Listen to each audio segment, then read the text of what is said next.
Good morning, grade 11 students. Welcome to our first grammar lesson for the second semester.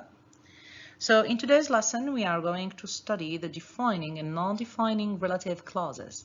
Please make sure to open your student books, page 85. In today's lesson, we are going to cover three main objectives. First, you will identify what relative pronouns or adverbs refer to in exercise A. Second, you will distinguish between defining and non-defining relative clauses through the exercise B. And finally, you will complete 9 sentences with the appropriate relative pronouns or adverbs through the activity C. Let's get started.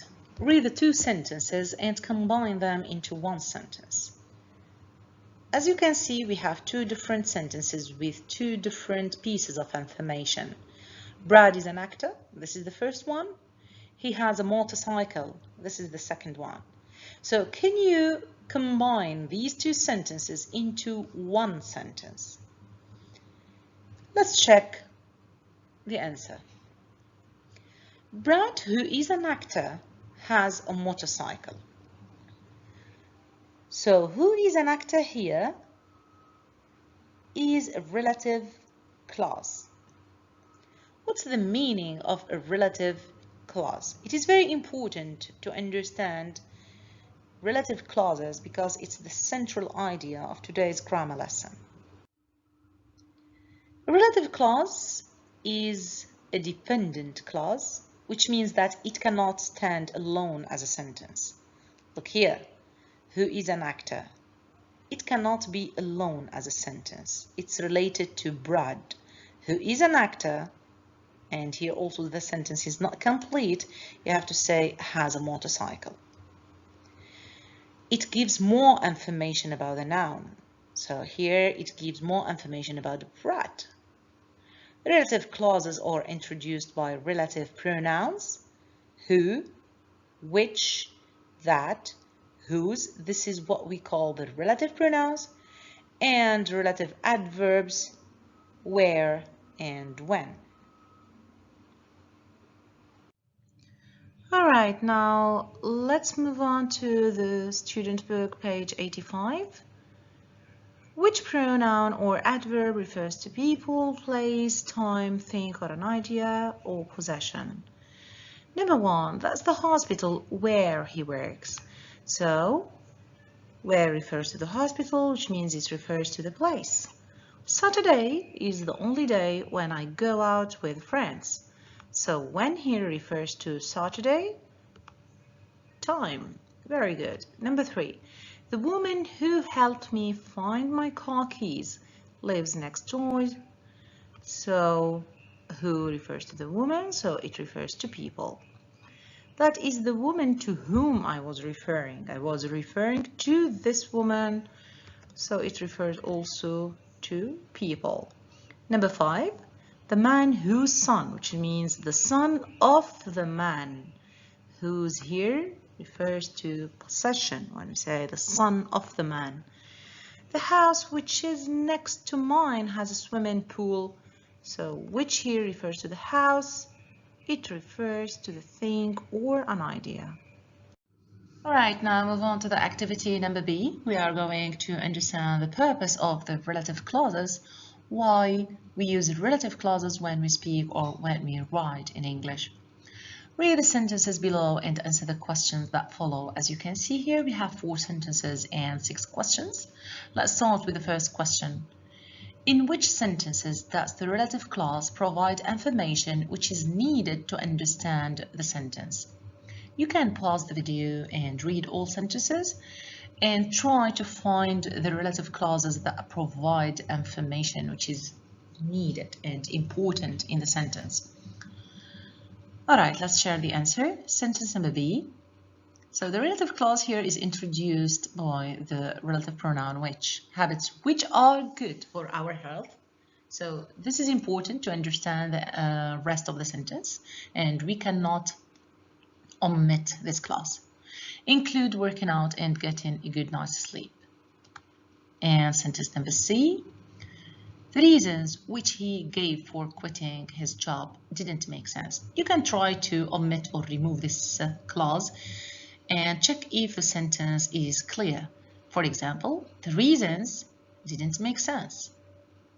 We still have no clue about the reasons, so it's important to identify the reasons. So the reasons which he gave for quitting his job. That's why here the relative clause provide information which is important and necessary to understand the sentence. Question number 2. In which sentences does the relative clause provide extra information? Provide extra information means not really important, but more information about the person, the thing, the idea it refers to. Sentence number A. Pulitzer Prizes, which are awards. So we know that prizes are awards. But here there is more information. Awards for achievement in journalism, literature, and music are awarded every year in April. So we can say Pulitzer Prizes are awarded every year in April. So the clause here is not really necessary but provides extra information. And also the sentence number D, he offered to help me with my project, which was very nice of him. Which was very nice of him. This sounds like a comment and we can omit it from this sentence and it will not affect the meaning of the sentence. Number 3, how is this indicated by the puncture? Now, if we look at these clauses, we have the sentence number A and the sentence number D. This is A separated by commas and D also by comma. So we understand here that the clauses, the relative clauses that include extra information are separated by comma. All right. Can which be replaced by that in any of these sentences? Which one? Can we replace which here by that? Sentence number B, habits that are considered good for our health, and also C, the reasons that he gave for quitting. So as you can notice here, that is used in the relative clauses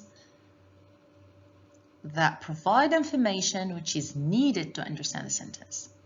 Number 5, in which sentences can the relative pronoun be omitted, be deleted? Sentence number C. Look at sentence number C. The reasons he gave for quitting, I can here omit or delete which. Why? Because the reasons is not the subject here of the verb. The subject of the verb gave is he. So he is the subject, gave is the verb, the reasons are the object. That's why I can omit which. Number 6, in which sentences does the relative pronoun refer to the whole preceding clause, to the whole previous clause? Sentence number D, of course, which was very nice of him about the fact that he offered to help me with my project. So this refers to the previous clause. All right, now let's recapitulate. So defining relative clauses give information which is needed to understand the meaning of the sentence.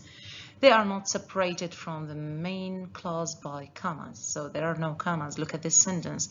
The family who or that live the next door are very friendly.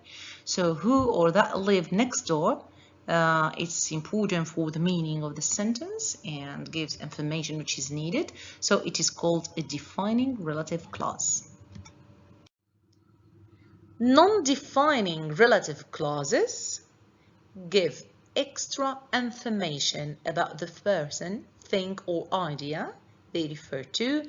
They are always separated from the main clause by commas, which means if we omit this clause, it will not really affect the meaning of the sentence.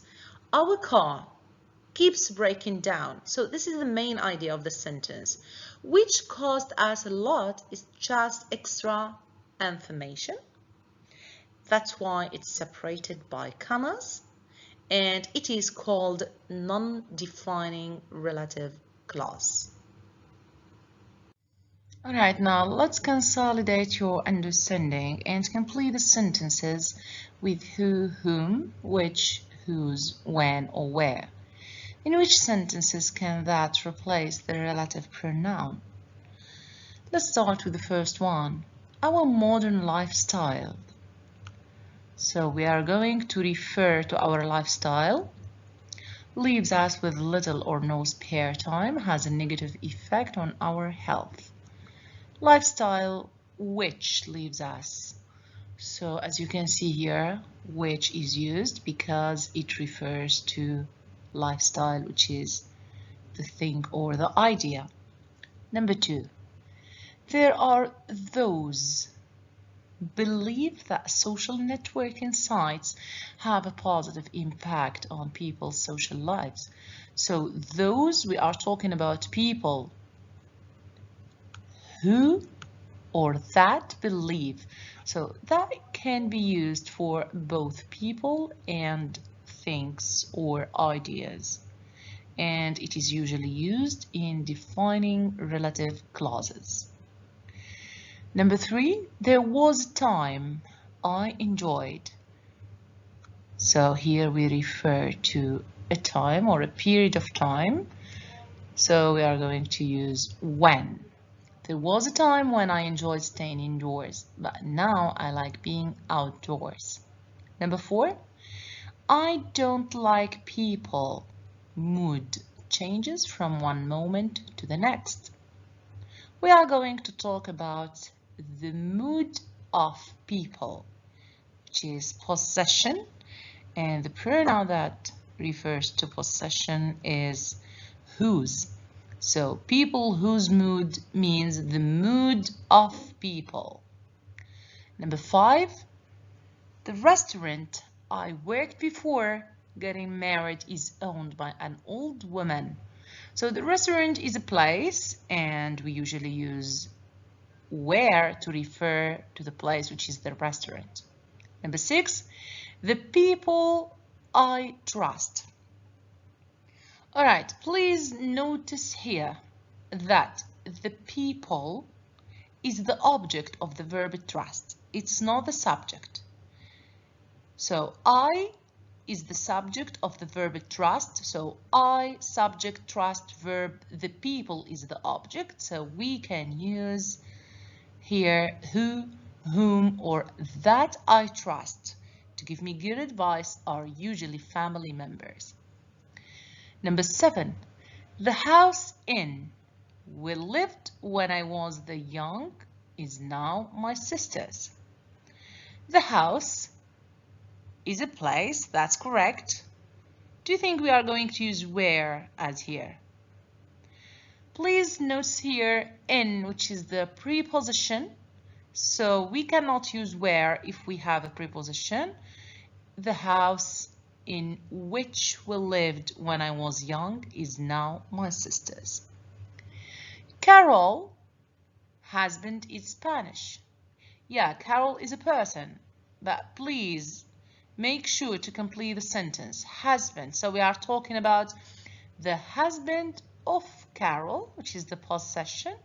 So Carol, whose husband is Spanish, has just been offered a job in Australia. Number 9, the film I watched last night was depressing. So the film, the thing here. So we use which or that. All right, we almost reached the end of our class for today.